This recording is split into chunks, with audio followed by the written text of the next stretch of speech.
No hay nada escondido para los ojos que quieran ver.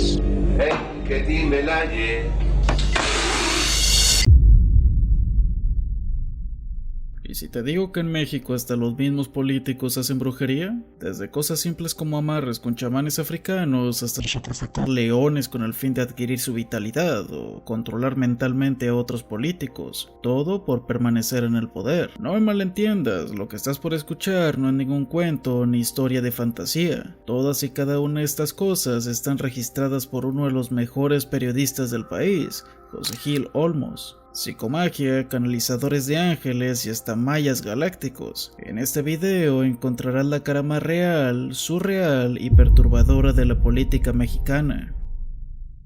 La maestra en África. Se le acusa efectivamente del desvío de varios millones de dólares a través de tarjetas de crédito, el pago incluso de tarjetas de los almacenes Neiman Marcus allá en los Estados Unidos, la compra de propiedades en Suiza, en Liechtenstein y también en San Diego.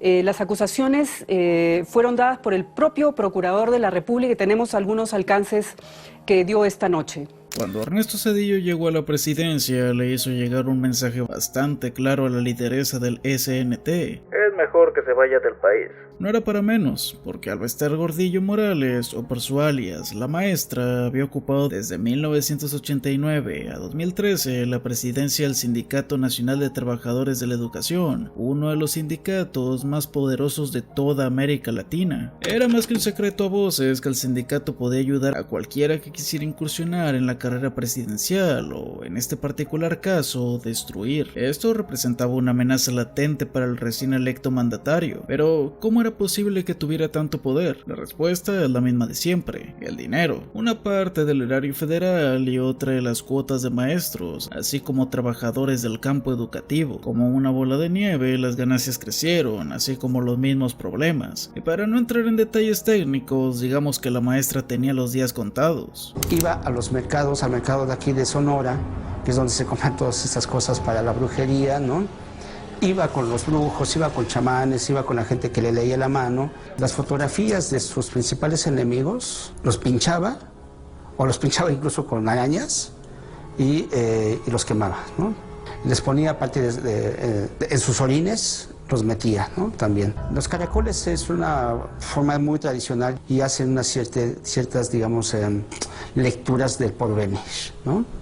O sea, tiran caracoles, te dicen, oye, te va a ir muy bien o te va a ir muy mal, cuídate de tal persona, cuídate de esto, ¿no? Al no encontrar una solución política, pues algunos de sus aliados le habían dado la espalda, tomó la opción de lo oculto. Para luchar contra su adversario, se contactó con brujos, mediums, videntes y todo aquel que tuviera conocimiento sobre el tema. Se les dieron fotos del entonces presidente para hacer su carta astral, leer su aura, saber sus vicios, debilidades, virtudes y demonios. La conclusión de los especialistas fue que Zedillo dormía poco, tenía miedo al fracaso y que un animal espiritual podría apoderarse de su pensamiento, el león. Quizá el mismo nombre lo dice, Ernesto Zedillo Ponce de León. El primer paso para dar lucha se había dado. Lo segundo sería encontrar un lugar donde se hiciera un ritual tan grande, lo que llevó a la maestra y a sus allegados al tercer continente más grande del planeta, África. Ciertas personas de Chiapas le habían comentado sobre la lectura de caracoles, que según eso era lo que necesitaba, y se trasladó a un mercado popular de Marruecos. Como si de una película se tratase, fueron abordados por una persona que le dijo en un español mal hablado: tú estás buscando evitar que tu emperador te mate.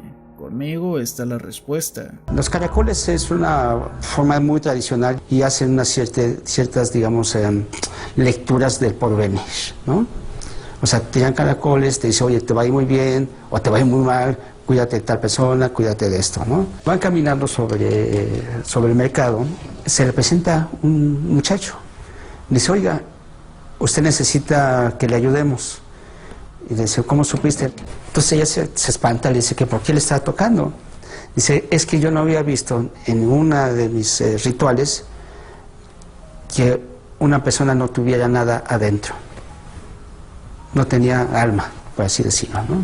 El Vester fue llevada con alguien que sabía leer los caracoles. A través de los mismos, la persona que los manejaba le dijo a la maestra con ayuda de un traductor que ella era una persona terriblemente mala, que los caracoles no detectaban ningún ambiente de cariño y que su vida era de venganzas y persecuciones, que por eso había llegado hasta ahí. A la maestra no le importó la crítica, solo la respuesta, que no tardó en plasmarse sobre los caracoles, pues aquellos instrumentos de adivinación casi petrificados indicaron que si quería mantenerse en el poder tenía que sacrificar a un león. Esto sería, según uno de los testigos que habló con Gil Olmos, el trabajo más peligroso del vudú, dado que el Vester viviría a través del instinto. Su alma estaría unida y sujeta a la vida de un animal, que acabaría por completo con su razonamiento. De Marruecos partieron a Nigeria, a una comunidad desconocida pero que se describe de extrema pobreza, donde el brujo, un afrodescendiente pequeño, desdentado, flaco, viejo, de manos delgadas, orejas con aretes, un penacho en la cabeza y un bastón, la recibió. Pese a la humilde descripción del brujo y la comunidad, el trabajo costó, según dicen, $45,000, patrocinados claro por los ignorantes contribuyentes. Para empezar el trabajo, el brujo preguntó si el jefe de la tribu del Vester Gordillo tenía los ojos de color café, esto refiriéndose al presidente Cedillo. Después de confirmarlo, el brujo y sus ayudantes atraparían a un león macho, activo en la procreación y que hubiera pasado ya un 70% de la vida. Debería, dijo también, tener la dentadura completa. Cuando capturaron al león se le infligió un espantoso tormento y finalmente fue degollado. La intención de esto era dejar más o menos vivo al animal para que el coraje y su energía fueran canalizadas al Vester. El lugar donde se haría el ritual parecería sacado de una pesadilla. Había 10 o más personas sacrificando al león. El brujo usó algo puntiagudo contra el ojo del animal. Le quitaron la piel entre todos para ponerla sobre piel de vaca y recolectaron todo fluido que salió. Después de eso metieron a la maestra a una choza de paja y barro. Al animal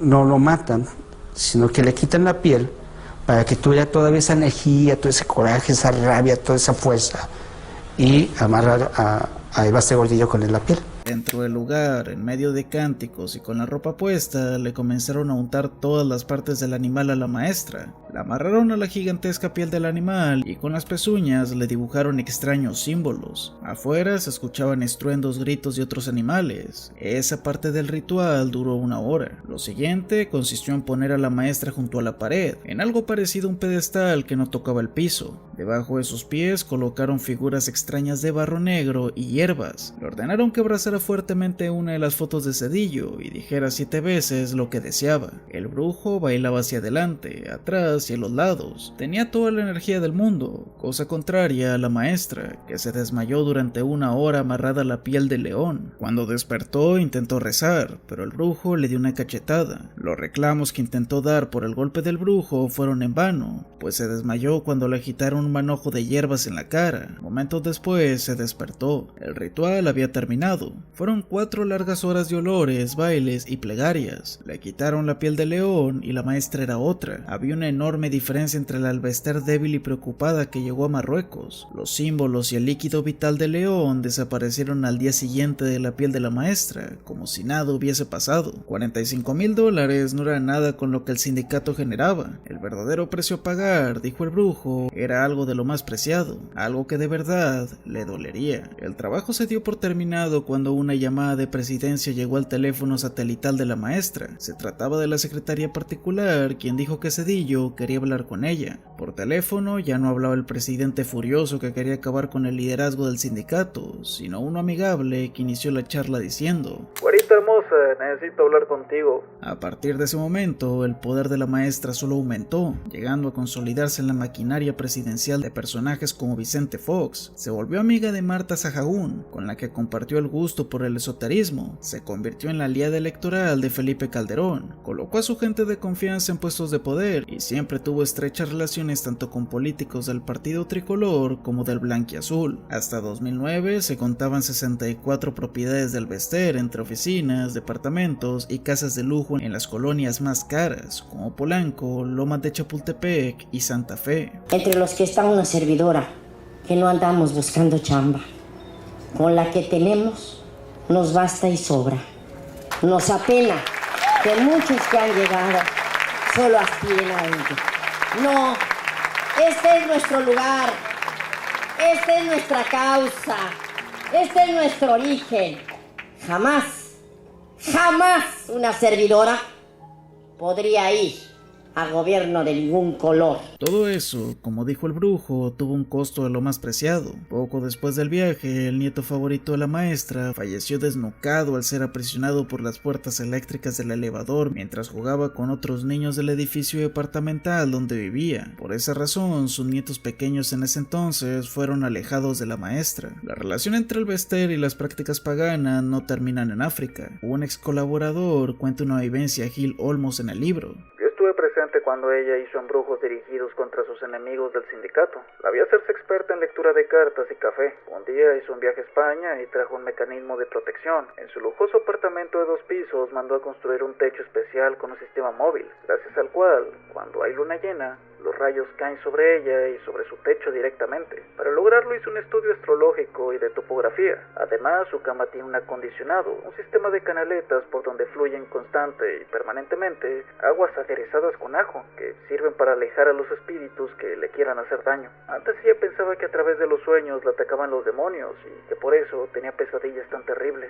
El año 2000 sería marcado por la caída del Tricolor, un partido que había gobernado 71 años en el país. La maestra, al parecer, se dio cuenta que el partido perdería, y entonces, por debajo de la mesa, apoyó al entonces candidato Vicente Fox. No solo lo apoyó con recursos tangibles, el Bester se reunió con sus allegados para llevar a cabo un hechizo, y sí, escuchaste bien, un hechizo. El ex colaborador anónimo de la maestra contó a Gil. Hizo que consiguieran las fotos de todos ellos. Las echó en una basinica y las orinó. Después siguió el conjuro que le dijo a una de sus hierberas. A cada uno de ellos les gritaba 7 veces, te someto a mi orden. Cuando terminó fueron a vaciar todo en la calle para que todos los días pasaran por las fotos los autos y de esa manera los demás líderes estuvieran sometidos a su voluntad. Lo que ella quería era que nadie se le escapara, que nadie protestara por la traición que iba a cometer al PRI y a su candidato presidencial. Al parecer todo funcionó de maravilla, nadie se inconformó y Fox ganó. Las tradiciones africanas no son a lo único a lo que le rindió culto la maestra. En el libro se asegura que en ese entonces el Bester era uno de los personajes de clase política que se había acercado a la niña blanca y que siempre le pidió favores para anular a sus enemigos. A cambio, la jefa del sindicato financió en secreto la construcción de santuarios dedicados a la niña en las colonias populares del Distrito Federal. Como sabemos, este libro sigue siendo popular y un pilar en la literatura mexicana. En su momento fue un boom y Gil Olmos pensó que la maestra, con ese poder que tenía, lo iba a demandar o desmentir, pero ni una ni otra cosa pasaron. En entrevista para NBC Noticias le preguntaron sobre la veracidad del relato que tuvo la maestra. Gil Olmos dijo: cuando te muestran boletos, fotos de viaje, te dan las pruebas, no tienen otras dudas. Como dije, se pensó que Gordillo lo desmentiría y hasta lo iba a demandar, concluyendo con un: no lo hizo, y el que calla otorga, ¿no? La bruja de los Salinas. Fui y les dije en ese lugar que habían vibraciones negativas. No es un lugar sano. Hay cosas sobrenaturales. El pasto no huele a hierba y todo está muy misterioso. Usted dijo que había un cuerpo enterrado. Eso lo decía un anónimo. Yo dije que habían vibraciones fuera de lo común. Siempre dije eso, que el anónimo solo cumplí con entregarlo. Francisca Cetina Chávez, la vidente, la bruja, logró la atención mediática cuando sirvió a la justicia mexicana como guía de uno de los casos más emblemáticos de la política nacional, la eliminación de Muñoz Rocha. Manuel Muñoz Rocha fue un diputado al cual se le acusó de estar relacionado con la eliminación del secretario general del Partido Tricolor, José Francisco Ruiz Maceo. El acontecimiento ocurrió el 28 de septiembre de 1994 en la Ciudad de México. Ante esto, Muñoz Rocha fue declarado fugitivo de la justicia, permaneciendo en calidad de desaparecido desde entonces, aunque algunas teorías apuntan a que huyó a Texas. Es en 1996 cuando Francisca Cetina, la Paca, tiene una visión en la que ve al diputado Rocha descansando bajo tierra en una finca llamada El Encanto, que por cierto era propiedad de Raúl Salinas de Gortari, hermano del expresidente Carlos Salinas de Gortari. Como cualquier melodrama, la Paca fue llevada hasta el lugar por el mismo Pablo Chapa Besanilla, quien ocupaba el cargo de su procurador de justicia. Él y los agentes del entonces PGR la acompañaron a rondar el lugar y dijo al diálogo con el que inicia este video que habían vibraciones negativas, que no era un lugar sano y que habían cosas sobrenaturales, etc. Después de unas horas lograron encontrar una osamenta perteneciente a Muñoz Rocha y por la heroica colaboración de doña Francisca Cetina se le recompensaría con 4 millones de pesos y fin, o al menos Fin del montaje. En febrero de 1997, Francisca y sus allegados fueron detenidos por haber creado un escenario de pruebas ficticio. Peritos mexicanos y estadounidenses habían analizado meticulosamente los restos y comprobaron que ninguno de ellos le pertenecía a Muñoz Rocha. Francisca confesó que la visión nunca existió y que todo el montaje había sido ordenado por Raúl Salinas de Gortari, el hermano incómodo. Supuestamente, Raúl le llamó desde la prisión y le dijo que si no hacía lo que le pedía, le haría daño a una de sus hijas. Francisca escucha el plan y contacta a su yerno para extraer el cuerpo de su padre y hacerlo pasar por el del diputado tamaulipeco y colocarlo en la finca El Encanto. El problema fue que el yerno no se había percatado que en el lugar de descanso de su padre se encontraban restos de otros parientes que terminaron revolviéndose entre sí. Como dije hace unos momentos, la visión nunca existió y esto mismo sería confirmado por la PACA. Antonio Lozano Gracia, quien en ese entonces era el procurador de justicia, dijo que en algún momento de abril y mayo de 1995 recibió una llamada anónima de alguien que dijo pertenecer al Ministerio Público Federal y que tenía información acerca de la desaparición de Muñoz Rocha. El informante anónimo convocó una reunión en un determinado punto de encuentro donde asistió el subprocurador y ahí apareció nada más y nada menos que la señora Francisca Cetina Chávez y su hermana Patricia. La PACA entregó pruebas que contenían listas de nombres a los que Raúl Salinas conocía y visitaba, ubicaciones de propiedades, una carta de 4 hojas y un croquis de la propiedad donde estaba la osamenta. Ella acusaba a Raúl Salinas de esta conspiración y contaba todo esto, por lo que el país estaba sumido en injusticias y como patriota que era, autorizaba que dieran el relato a la procuraduría. La carta narraba cómo el hermano incómodo acabó con Muñoz Rocha. Se explica que el diputado tamaulipeco perdió la vida gracias a un bat de béisbol que golpeó repetidamente su cabeza hasta que su líquido vital inundó el suelo. Después, un hombre del centro extranjero sacó el cuerpo para quitarle sus pertenencias, quitarle la ropa, escalparlo, quitar los dedos, la mandíbula y finalmente echarlo en una bolsa. Un reportaje de la revista Proceso que vio la luz en 1997 sacó un dato fundamental: los huesos de las personas que hicieron pasar por Muñoz Rocha. Un sepulturero del Panteón de Tláhuac llevó a los reporteros de la revista Proceso hasta una tumba de 3 cruces que había sido profanada. Ahí se encontraban los nombres de Tomás Ruiz Vigueras, Joaquín Rodríguez Ruiz y la de la señora Paula Inés Cortés Chavarría. Por su experiencia, afirma que para este trabajo por lo menos ocuparon 3 hombres con martillos y palas, y al ser un espacio tan pequeño era imposible sacar todo con cuidado, por eso sacó lo que pudo. ¿Y el velador? ¿Nadie escuchó nada? Preguntaron los reporteros. El velador es un viejito de 80 años que está un poco sordo y sí oyó. Nadie aquí sale en las noches. El panteón se ha convertido en un refugio de marihuanos. Capaz lo tronaron a uno y aquí mismo lo entierran, contestó el experimentado sepulturero. La relación entre la PACA y Raúl Salinas también se explica en la carta. Ella lo conocía desde hace 8 años porque supuestamente pertenecía a una hermandad que practicaba espiritualismo trinitario mariano. Ahí la PACA puso al servicio del hermano incómodo sus conocimientos de vudú, cartomancia y astrología. Le enseñaba cómo usar los amuletos que traía de sus viajes a África. Su amistad creció tanto que la PACA se convirtió en su consejera profesional y aplacaba sus paranoias. Ella conoció desde antes a Raúl Salinas, que había sido su guía espiritual desde que estaba en Diconsa, de que Raúl Salinas traía objetos de África y le pedía la ayuda para que saber cómo aplicarlos. Esta amistad se dio gracias a una carta que mandó la PACA al hermano incómodo, que para en ese entonces ya estaba recluido en el famoso penal de Almoloya. Así es como comienza la carta. Ingeniero, quisiera platicar larga y tenazmente con usted, pero debido a las circunstancias no se puede, así que escribo largamente esta carta. La primera vez que le conocí me pareció un hombre bondadoso, firme en sus decisiones, amable, pues al decirme que en mis ojos veía bondad, me dio gusto que pudiera conocer a la gente, no porque yo sea una persona bondadosa, sino porque usted sabe en quién creer y en quién no. Soy parte de una hermandad donde se estudian todas las partes que han sido dormidas del psiquismo, donde la mente no tiene tope y se usa la transmutación, de pensamiento de personas a cosas, donde muchísimas cosas que para el humano simple no puede ser posible dentro del psiquismo son maravillosas. Era importante que no se alejara y me preguntaba por qué volverlo a soñar si le avisé del peligro en que estaba. Había cumplido por ley cósmica al darle aviso y volví a quedarme callada porque amablemente me dijo que me lo agradecía. Pero ¿cómo cree creer en algo tan absurdo. Es difícil nuestra situación porque somos muchos y, bendito sea Dios, soy una de las cabezas. Gracias por los 15,000 pesos que nos dio su esposa en ayuda. El primer paso fue solucionar el escándalo de María. Segundo, ponernos entre usted y sus enemigos para que no siguieran atentando contra su vida física. Y tercero, pagarle al hombre que habíamos llevado para que hablara con su esposa del por qué lo habían golpeado. No queriendo hablar con él, siendo que era importante, puesto que fue él quien se negó a arreglar su coche para que tuviera un accidente.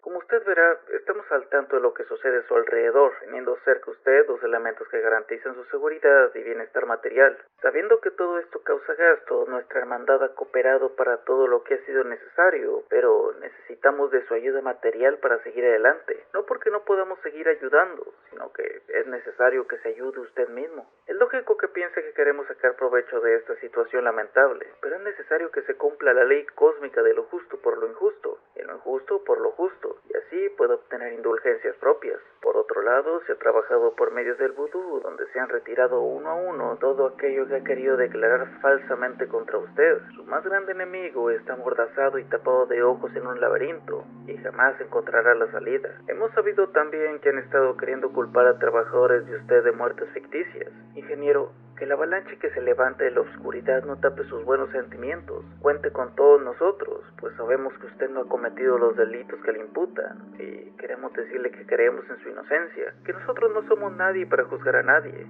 y que todo aquel que se acerque a la luz del Padre tendrá siempre su protección. Pedimos a Dios indulgencia para usted, pues sabemos que es un buen hombre, que como todos, muchas veces llegamos a cometer errores, pero sin causar daño a nadie. El talismán que le mando es un amuleto muy sagrado, pues es un amuleto silvestre del sur de Europa, el cual no le dejará estar mucho tiempo encerrado. Cuídelo por caridad, es muy costoso. Cárguelo, no lo deseche, que en él están años de sabiduría y valores espirituales que no se imagina. Cuando necesite sentirme cerca de usted, hable 3 veces a nuestro guía espiritual, John F. Kennedy. Lo que decía la carta jamás fue desmentido por el hermano incómodo, confirmando indirectamente su relación con el mundo esotérico. La Paca salió en libertad en 2008. Cuando pisó la cárcel, su familia la había abandonado y dejado sin dinero, pero fue acogida por su entonces pareja, Aguilar Lucero, que rindió la siguiente declaración en 1996. Señaló que él pertenece a una hermandad, mostrándose sumamente hermético al respecto. Sin embargo, dejó entrever que los miembros de dicha hermandad son destacadas personalidades, quienes solicitan ayuda y orientación para realizar sus actividades a través de personas como la señora Francisca, la Paca, quien por medio de rituales y conductas muestra que la lealtad al grupo es una de sus motivaciones principales. Nuestro evaluado agrega que él ha pertenecido a esta hermandad por generaciones, negándose a hablar de ellos con mayor profundidad. Cuando la Paca salió de la cárcel, dio una entrevista al periódico El Universal. Declaró que la razón por la que estuvo tanto tiempo en la cárcel fue porque el grupo político que estuvo involucrado en su caso presionó para que no la obtuviera. También aseguró en la entrevista: Solo les hice el favor de acudir a la finca El Encanto, donde ya estaba el montaje. Yo tengo pruebas de todo, la verdad, pero en muchas ocasiones entró gente a la cárcel a amenazarme. A muchos no les gustan las verdades, tanto autoridades como personas que estuvieron a cargo no ignoran que nada más yo quedaba en la cárcel. Raúl Salinas salió en 2007 durante los inicios del calderonismo. Para en ese entonces su nombre simplemente figuraba en los libros de historia y francamente estaba a punto de pasar al olvido. No se sabe con certeza si el poder superior, el vudú, la hermandad o simplemente las manos de los poderosos hicieron que la fortuna le sonriera al hermano incómodo. Cuando salió del penal de Almodoyas, se dirigió a su lujosa casa de Reforma, donde muchos años atrás se habían encontrado los restos falsos del diputado tamaulipeco. Ese mismo año las cosas solo mejoraban, pues los $105 millones incautados por las autoridades suizas en 1995 bajo el cargo de lavado de dinero fueron liberados. El milagroso Betito tenía, según dicen, el don de sanar a través de un aceite que suda de una imagen de San Charbel. De su boca salían hostias ensangrentadas y sus oraciones ayudaban a salvar a los pequeños. Así era el niño Betito, que más bien era un joven de 18 años que logró obtener una gigantesca atención mediática en 2006. La atención la ganó el niño vidente cuando comenzó, entre comillas, predicar y difundir sus diálogos. Estos eran con la Virgen María, quien le anunció su supuesta aparición en la Sierra de Arteaga, de donde nacería un manantial sagrado. El niño vidente puso nerviosos a varios círculos de la Iglesia Católica, y esto debido a que los supuestos milagros y evidencias habían seducido a a varias familias adineradas del país. Una de ellas era la familia Salinas Pliego. De hecho, la televisora propiedad de Ricardo Salinas dedicó amplios espacios para documentar las actividades del Betito. Se cuentan jugosas aportaciones al niño vidente, incluso el desembolso de $400,000 para comprar 72 hectáreas del bosque en la Sierra de Arteaga, Coahuila, con la influencia de los legionarios de Cristo. El motivo de la compra fue una visión que tuvo el niño vidente, en el que la Virgen pidió que se construyera un santuario. No se sabe mucho sobre Betito, solo se tiene constancia de dos cosas. Uno, que dejó sus estudios en un colegio lasillista porque la Virgen se lo ordenó, y dos, que estaba bajo el control de la organización Los Legionarios de Cristo, una organización que no hace falta recordar que se hizo conocida por terribles actos de Maciel y la derrapante corrupción. Trabajadores de la televisora del famoso Tío Richie confiaron en 2007 a la revista Proceso que el pulir la imagen y seguir paso a paso los supuestos milagros era una orden de la señora Salinas. Les dijeron, la dama es una conocida legionaria. Esta petición, o más bien capricho, hizo que Televisión Azteca Noreste, que tiene una cobertura en Tamaulipas, Nuevo León y Coahuila, promoviera la venta de espacios VIP. Uno de los capítulos que evidenciaban el futuro fracaso del proyecto Betito fue en 2006, cuando afirmó que la Virgen María haría su aparición en la Sierra de Arteaga y que en ese momento ocurriría una danza del sol, como la que había ocurrido durante la aparición de la Virgen de Fátima. Lo que sí pasó fue un día nublado, lluvia y la nula aparición. Ante esto, Betito se esmeró en hacer correr la versión de que nadie se había mojado y colocándolo como una especie de milagro. El teatro no duró mucho y poco a poco empezó a desmoronarse. Primero, los estigmas que supuestamente salieron en manos del niño Betito. Testigos afirman que fue una sala de tatuajes a realizárselas. Las visiones de la aparición de la Virgen cayeron en ridículo porque cambiaba constantemente las peticiones de la morenita y evidentemente cada mensaje lo manejaba a su propia conveniencia. El sacerdote José Luis del Río y Santiago es exorcista y fue párroco del Santo Cristo del Ojo del Agua en Saltillo, pero también se trata de un químico farmacobiólogo que siguió de cerca el caso de Betito. Para comprobar la veracidad de los milagros, pidió aquella estatua de San Charbel que sudaba aceite curativo. Durante 15 días la examinó en la parroquia y simplemente dejó de sudar. La imagen seca fue regresada en una vitrina sellada y cuando explicó que no había tal milagro, el niño vidente le respondió: Lo que pasa es que usted no tiene fe, padre. Tiempo después, Betito, o más bien Alberto Solís, como es su verdadero nombre, fue citado nuevamente a la parroquia. El obispo, junto con otros funcionarios del lugar, le dieron una reflexión, un exhorto y una amonestación. En esa reflexión le recordaron la convocatoria para presenciar la danza del sol y que en realidad todo eso había sido una mentira. Lo exhortó a que se ponga a estudiar y creciera en un ambiente normal, con la educación progresiva que dan las escuelas y las universidades, que le permita ser un buen cristiano y una buena persona. La reflexión culminó en un: Te amonesto, te pido, te ordeno que no sigas convocando estas supuestas manifestaciones extraordinarias de la Virgen María. Esa culminación fue subiendo un regaño, diciéndole de frente que una mentira lleva a otra. Hace un año no solo manipulaste a la Virgen María, sino que manipulaste también a la Eucaristía. La manipulación de las cosas sagradas es una falta grave contra Dios y contra la Iglesia y nuestro Señor Jesucristo. También con todo esto estás manipulando el sentido religioso de los fieles. Y yo como pastor debo protegerlos de estos abusos. De por sí la Iglesia Católica no tiene buena fama y para ese momento Alberto Solís estaba dando golpes de gracia a la reputación del catolicismo mexicano. En el libro Los Brujos del Poder se relata la famosa reunión del 2 de agosto de 2007 en que varias familias ricas de Monterrey y Coahuila, entre ellas la de María Elena Medina, esposa del tío Richie, esperaban la aparición de la Virgen María. El lugar donde aparecería era el cañón de Carbonera en la Sierra de Arteaga. El precio por persona era de $1,000. Las familias acomodadas llegaron en vehículos modernos de la época, con placas de circulación del Distrito Federal, Veracruz, Tamaulipas, Estado de México, Zacatecas, Hidalgo, Coahuila, San Luis Potosí, pero mayormente Nuevo León. Llegaban con sombrillas Dolce & Gabbana, DKNY y Náutica. Con su vistosa ropa de marca instalaron sus sillas plegadizas, que les acarreaban sus ayudantes, y encontraban su comodidad bajo algún pino o árbol, junto a una hielera en la que traían refrescos, botanas, agua embotellada y demás. Pero al final Nada ocurrió. ¿Qué es de Betito? Bueno, lo último que se sabe es del año 2017. Hasta ese momento solo se sabían un par de cosas, como que recibió apoyo espiritual y psicológico, que la sangre que brotó de una hostia en su mano fue producto de una lesión que él mismo se provocó. En el lejano 2017 tenía 28 años y que aún quería llevar a cabo la voluntad de Dios. Antes de continuar, si te está gustando el video, por favor deja un like y opina en los comentarios qué te va pareciendo. No te olvides de ir a verme en la plataforma morada en vivo, ahí puedes preguntarme cualquier cosa que gustes, y en caso que te pierdas la transmisión en vivo, puedes ir a ver las resubidas en mi canal secundario. Mis redes sociales se encontrarán en la descripción.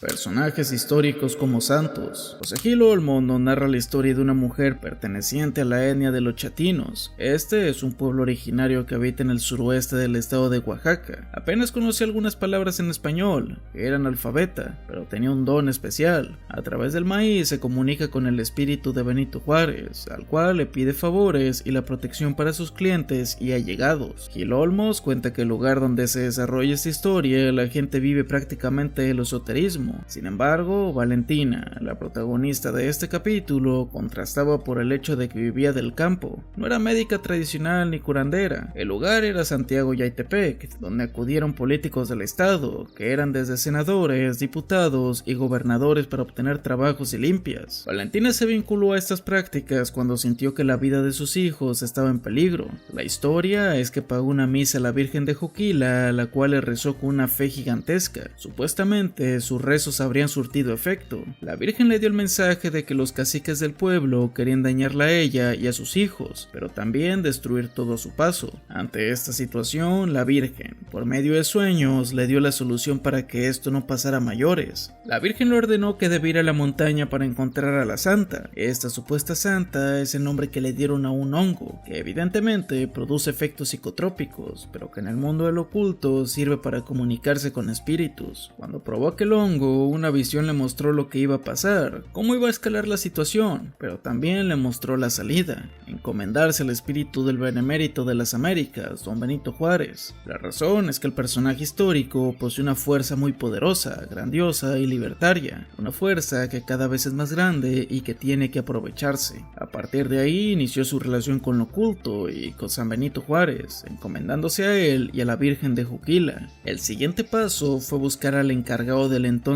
Instituto Nacional Indigenista, Armando Contreras Castillo, para comunicarle el mensaje de San Benito Juárez, que los caciques querían retomar el control de la región. En casa de Valentina, ella misma escoge la mazorca de maíz, una de tamaño regular, que desengranó poco a poco, esto mientras entonaba oraciones católicas, pero con su lengua chatina luego puso los dientes del maíz en un pañuelo y le pidió al funcionario que le dijera que era exactamente lo que quería. Comenzó a acomodar los granos repetidas veces, vio con claridad las órdenes del espíritu a don Armando. Para salvar a la región de los caciques, el encargado del Instituto Nacional Indigenista tenía que pagar una misa a la Virgen de Juquila, que fuera a rezar a otras iglesias porque aquellas personas que querían hacer daño eran poderosas y necesitaban la protección de varios santos. Tenía que ir al pueblo de Huelato, donde nació Benito Juárez, para así poner una veladora en la estatua del benemérito. Armando hizo todo al pie de la letra, y en pocos días, caciques acompañados de un grupo peligroso entraron a su oficina amenazando que dejara el cargo o acabarían con él. No lo dudó dos veces y se fue. Valentina afirma que el hecho de que no acabara en ese momento con don Armando fue la intervención divina de la Virgen de Juquila y San Benito Juárez, que en realidad es el personaje más anticatólico y con vínculos estrechos a la masonería. Pero Benito Juárez no es el único santo histórico al que se adora. También está José Doroteo Arango Arámbula, mejor conocido como Pancho Villa. Registros de la época marcan que la devoción al santuario del norte comenzó en la década de 1950, pero es en las décadas de los 80 y 90, ante la incertidumbre política, social y económica, que comenzó a tomar más fuerza en las regiones pobres del norte del país, expandiéndose hasta los paisanos que viven en Estados Unidos. A partir de esos momentos tan tenues en el panorama nacional es cuando salen diversas personas. Estas afirmaban prestar su cuerpo al espíritu de Pancho Villa para que tome posesión de este y les hable a los consultantes. El centauro del norte no curaba a la gente, pero así auxiliaba a las personas a solucionar problemas de amor, dinero, pero sobre todo de justicia. Para la época en que salió el libro de los brujos del poder, se tenía constancia de que el culto a Pancho Villa había tomado fuerza en gran parte de la franja fronteriza entre mexicanos y migrantes. Para más certeza, se confirma también que el culto atravesó la frontera, asentándose en ciudades como Chicago y Los Ángeles. Gente metida en el negocio del espiritismo cuenta cómo desde la década de los 70 la gente se acercaba a comprar veladoras, imágenes y hasta lociones del Centauro del Norte. Mucha gente viaja hasta su pueblo natal Coyotá, Durango, para así dejar una veladora y otras ofrendas a la efigie que está en la entrada del pueblo. El culto sigue vivo y hasta la fecha se llevan a cabo ofrendas como una vela con la imagen del caudillo y un caballito de tequila delante de una fotografía. Se dice que si el general Villa se toma ese caballito, se cumplirán las enmiendas de dinero, protección y amores. La siguiente persona es Lázaro Cárdenas Batel. Aunque él sigue vivo, está vinculada a la historia nacional debido a que pertenece a la dinastía Cárdenas, que como todos sabemos tuvo papeles importantes durante momentos claves de la política nacional. En 1994, la revista Santería, Ciencia y Religión llevó a cabo una investigación en donde se señala que Cárdenas Batel asistió a una celebración de santería. Se anuncian los festejos llevados a cabo en honor a Oshun en varias iglesias de la capital, incluyendo la Basílica de Guadalupe y un tambor en el que se tocan los 3 tambores sagrados o ritual en honor en determinado orisha, en un centro nocturno en el que participa tocando el Illa, el actual gobernador del estado de Michoacán, Lázaro Cárdenas Batel, hijo de Cuauhtémoc Cárdenas y nieto de quien fuera presidente de México, el general Lázaro Cárdenas del Río. Lázaro estudió antropología en México y posteriormente música en Cuba, donde se inició en la santería y se casó con una cubana. A partir de ahí surgieron más artículos en el que se le vinculaba a Cárdenas Batel con la santería. En 2001, durante el proceso electoral para obtener la gubernatura de Michoacán, se distribuyeron cientos de panfletos en los que se decía que el candidato Lázaro practicaba la brujería y el santerismo, al igual que su pareja. Cárdenas Batel tiene una estrecha relación con Cuba. Se dice que de él fue la idea de traer médicos cubanos durante la epidemia que azotó el país en 2020. Hasta la fecha se sigue pensando que Batel practica la santería, pero nadie ha dado pruebas fehacientes de esto.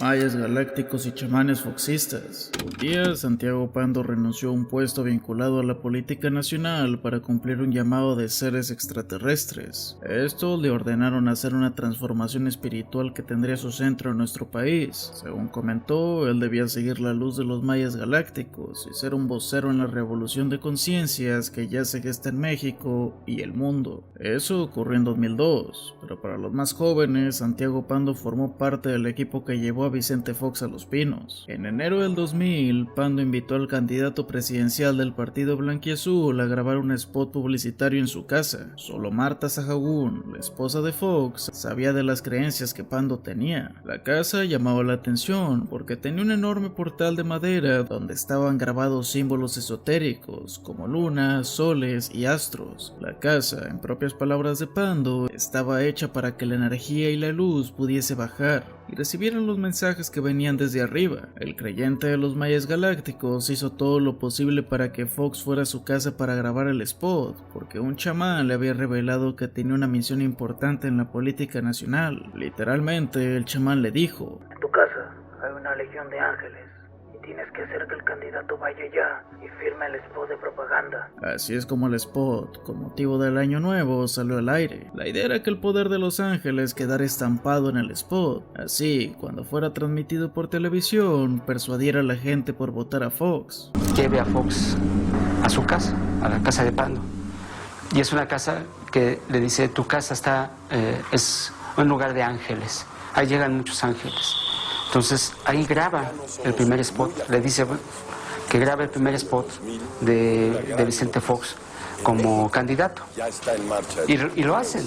Yo soy el mismo Vicente Fox de siempre, el que ustedes conocen, el que siempre te ha hablado con la verdad. Pero la idea es que esta presencia angelical se quedara impregnado en el spot de Vicente Fox y con eso motivar el voto del cambio. Y lo extraordinario es que sí lo hacen y es el primer spot que pasa de Vicente. Gil Olmos asegura en Los Brujos del Poder que Santiago Pando y otros integrantes del equipo de campaña conjugaron doctrinas que creen en la presencia de ángeles, de mayas galácticos viajeros del tiempo y New Age mexicano para lograr el triunfo electoral de Vicente Fox. Pando empezó con esas creencias cuando fue a la playa del Carmen y se encontró con un chamán. Su relato es que el chamán le mostró que se iba a involucrar en una revolución de la conciencia y que no debía tener miedo, que se estaba preparando pero no estaba loco. Luego el chamán habló con su esposa y le dijo que tuviera paciencia. Después realizaron una ceremonia, un bautismo de luz, y a partir de ese momento, en propias palabras de Pando, atravesó el túnel oscuro sin ver nada y ahora ver la luz. Nunca se confirmó si Vicente Fox sabía sobre las creencias de Pando o si hacía caso omiso de estas para ganar la elección, pero la realidad es que le dieron luz verde para hacer cualquier cosa que le apeteciera. Una de esas ocurrió el 2 de julio del año 2000. El partido blanquiazul ganó la elección presidencial y precisamente en el cumpleaños de Fox, el 1 de diciembre del año 2000, el nuevo presidente recibió la bandera y a 2 años más los servicios de Pando seguían funcionando, hasta que gente de Marta Sahagún lo sacó del juego. Tiempo después, nuestro creyente de mayas galácticos afirmaba que el presidente estaba en una especie de caída espiritual y que siempre estaba entoluachado. También comentó que las pastillas que tomaba a diario a causa de los dolores de espalda lo tenían embotado. En 2012, el último año del sexenio calderonista, fue entrevistado y, como de costumbre, sacó a flote sus pintorescas creencias. En la entrevista explicó que, desde antes del año 2000, México se había convertido en el faro de lo que sería una gran rebelión mundial, marcada por la rebelión de los papeles. Todos se darán cuenta de que ahora están jugando un papel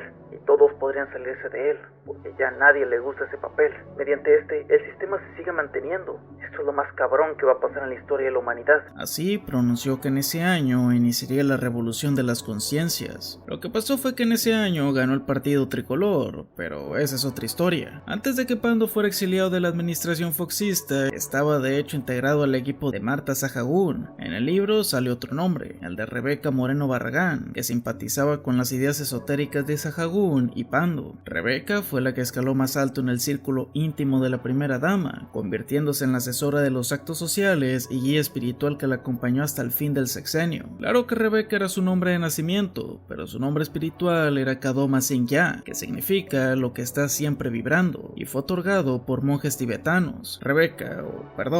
Kadoma le contó a la primera dama que desde niña tenía vibraciones extrañas, que le hacían escuchar voces y ver más allá del ojo común. Una de esas vibraciones le indicó que debía sacar fuera del palacio presidencial la imagen de Benito Juárez. Esto porque unas voces le habían dado el tenebroso mensaje que al morir el benemérito de las Américas había lanzado una maldición contra México, y esto también bloqueaba el camino de Fox. La entrada de Rebeca Moreno en la campaña de Fox no fue una casualidad. En realidad entró por orden de los espíritus, quienes le encargaron ayudar a México a, entre comillas, despertar de la larga pesadilla de 71 años del gobierno tricolor. Todas estas creencias son sabidas porque la misma Rebeca llevaba un diario sobre todo lo que ocurría durante su estancia en la administración foxista. El diario estaba escrito de forma cronológica y en cada parte es revelado un mensaje de los espíritus, chamanismo mediums y ángeles, los cuales tenían un supuesto contacto con ella. En mayo del 99 fue a dar una conferencia sobre la planeación estratégica en el estado de Chiapas. El volcán Tacana la sedujo y pidió que la llevaran hasta allá. Cuenta que esa decisión cambió su vida para siempre. Llegó hasta la pirámide y apareció un anciano extranjero que le dijo: "Te estaba esperando", y se encontraba feliz con su visita. El anciano le dijo que no le quedaba duda de que México despertaría y que a partir de ese momento se convertiría en su mensajera. Supuestamente aquel anciano extranjero era el guardia de la montaña donde estaban y que en su juventud había sido un general alemán enviado al Tíbet. Le indicó que era muy necesario estar cerca del futuro gobernante de México, que un niño llamado Daniel le daría una señal, y aún más que había un cuartel trabajando para el despertar de Chihuahua y que era muy necesario abrir los poderes de la mente, pero que ella podía dormir tranquila. México empezaría a despertar. En junio de ese mismo año acudió con un medium que le presentó a un espíritu identificado como Don Antonio,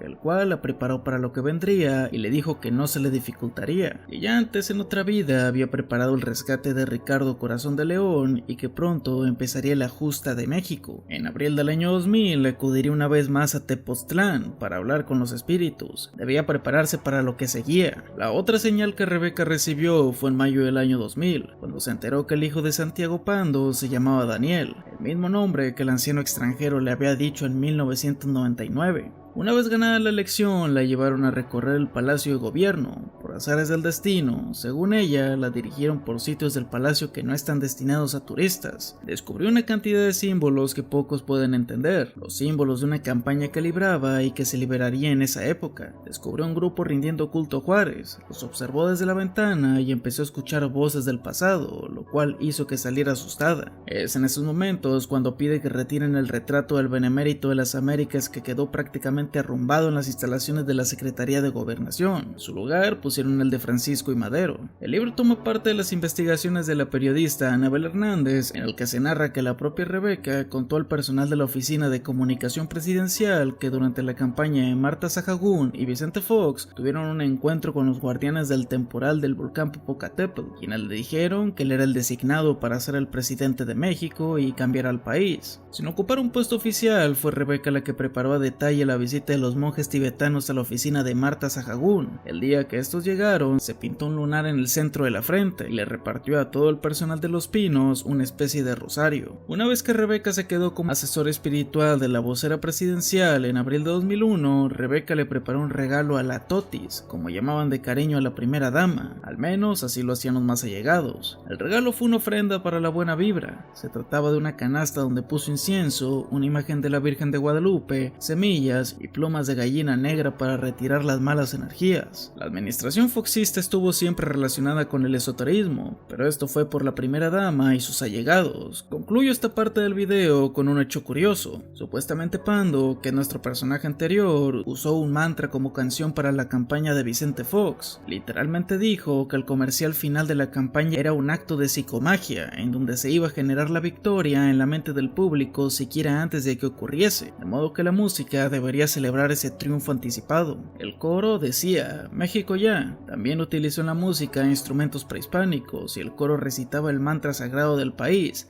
Mexico. Recordemos que la palabra México se deriva del náhuatl, estil, luna, y xictli, ombligo, es decir, que el nombre sería en el ombligo de la luna, y corresponde a en el centro del lago de la luna, que es donde se fundó la capital mexicana, Tenochtitlán. Que utilizan en la campaña para Vicente Fox. Pero esta música tiene tiene todo un trasfondo esotérico. Supuestamente está hecho con el Ave María y con cosas ahí de puntos y comas musicales que significan, que vienen a representar el Ave de la Victoria. Y vemos que Vicente Fox utiliza el Ave de la Victoria. El misticismo de Marta y las vitaminas del presidente. Este es posiblemente uno de los datos más turbios que relata el libro, pero lo más inquietante es que posiblemente es el más real. Marta María Sahagún Jiménez fue reconocida como una mujer ambiciosa, capaz de lograr cualquier cosa, y una de ellas fue un matrimonio con el presidente de la República. Pese a haber crecido en un ambiente católico y que en el 94 se volvió integrante de la congregación de los Legionarios de Cristo, logrando tener tratos directos con Marcial Maciel, se dispuso a usar la brujería para lograr sus objetivos. Antes ya se vinculaba con creencias del New Age y era fanática de los libros de Deepak Chopra. Todo esto hizo que el entonces Centro de Inteligencia y Seguridad Nacional desarrollara un archivo con las siguientes descripciones: soñadora, insegura, crédula, agregando como puntos débiles su tendencia al misticismo religioso y su ambición política creciente. En los puntos fuertes resaltaban que era tenaz, resistente y perseverante. En 1994 es cuando conoce quién sería su amor eterno, Vicente Fox. En ese momento, y flechada por el futuro presidente, abandonó su matrimonio, iniciando una relación de conveniencia. En ese momento Fox fungía como gobernador de Guanajuato y en algún momento le prometió que de llegar a la presidencia de la República, ella tendría un lugar a su lado. Sin embargo, Marta no tendría el camino libre, encontrándose con varios obstáculos que poco a poco eliminaría mediante la brujería. La periodista argentina Olga Warnat retrataría una de las tantas manías esotéricas que tenía Marta. Supuestamente, la primera dama había tenido una enorme influencia en las decisiones de estado que tomaba su marido, pero eso no le hace aplacar los celos insanos que tenía contra Lilian de la Concha, la expareja de Fox, además de José Luis, apodado el Bigotón González, uno de los mejores amigos de su pareja. No era un secreto que los más allegados al futuro presidente odiasen a Marta y trataran de hacer lo posible para quitarle su camino. Un día la peluquera de Marta, fue testigo de cómo una hemorragia atacó a la futura primera dama, producto de los disgustos y el estrés. Esto, según relató, fue provocado porque, entre comillas, esa gentuza metía cosas en la cabeza de Fox. Un día trajo una bruja de Salamanca que le habían recomendado como muy buena. La mujer llegó a su despacho y permaneció, según testigos, toda la tarde. Marta consiguió fotografías de José Luis el Bigotón González y de Lilian, sus enemigos más importantes. Se encerraron en el baño con Gina Morris y allá permanecieron haciendo todo lo que la mujer les indicaba, mientras desde fuera se olía una humarada que se filtraba por debajo de la puerta de la habitación. Hicieron una fogata con las fotos de los dos. Un ex colaborador de Marta contó a José Gil Olmos que Gina Morris se convirtió en su asesora esotérica. Su tarea consistía en traer brujos y brujas que les hacían trabajos, para así acercarse a Fox y acabar con los obstáculos que le impedían estar con su amado. Uno de los primeros trabajos iniciados para acabar con esos obstáculos fue poner sobre las fotos de sus enemigos una tarántula viva, la cual era insertada a la imagen con un cuchillo y quemada junto a esta. Recuerda un ex asesor de Sahagún que dio su testimonio al autor de Los Brujos del Poder. Los enemigos de Marta fueron muriendo uno a uno, o haciéndose un lado en el camino que Fox tomaría para alcanzar la silla presidencial. El desenlace del Bigotón González, amigo de la infancia de Fox, comienza con una agria discusión entre él y el futuro presidente. La causa evidente fue el protagonismo que Marta estaba tomando.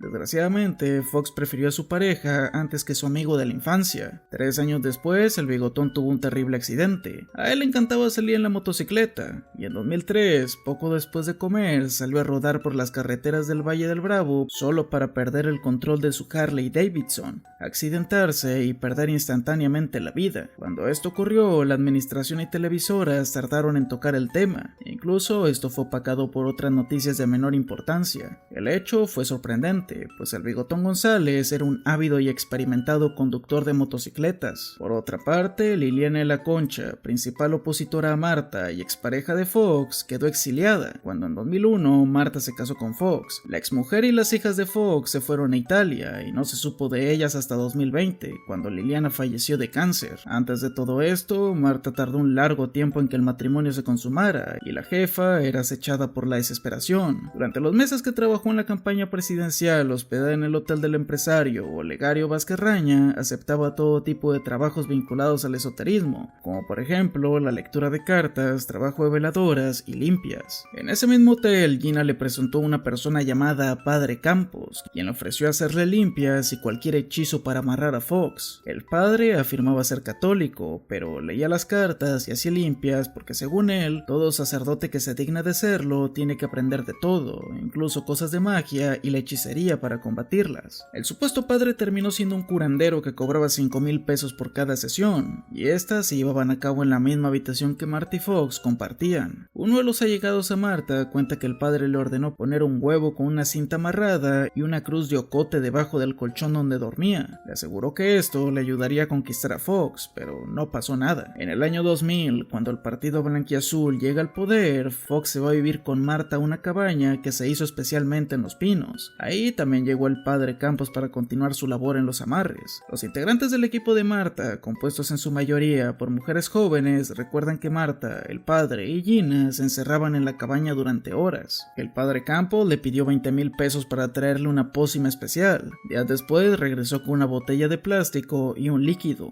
pero le pidió a Marta que le diera muestras de su sangre y algunos cabellos de sus partes íntimas. Esto con el propósito de hacerlos polvo y agregarlos a la pócima. Cuando ya tenía todo, se lo entregó y le pidió que le diera unas gotas diarias al presidente. Marta ponía el líquido en pequeños goteros y decía que eran las vitaminas del presidente, para así no provocar sospechas en el Estado Mayor presidencial. Todos los días le ponía entre comillas sus vitaminas en el jugo, en el café o en el agua. Esto para que Fox, sin darse cuenta, se las tomara. El padre Santos cada mes renovaba la botella y cobraba 20,000 pesos, pero luego fue pidiendo más y más dinero hasta que consiguió que le comprara un departamento frente a lo que era el edificio Banobras, por el rumbo de Tlatelolco.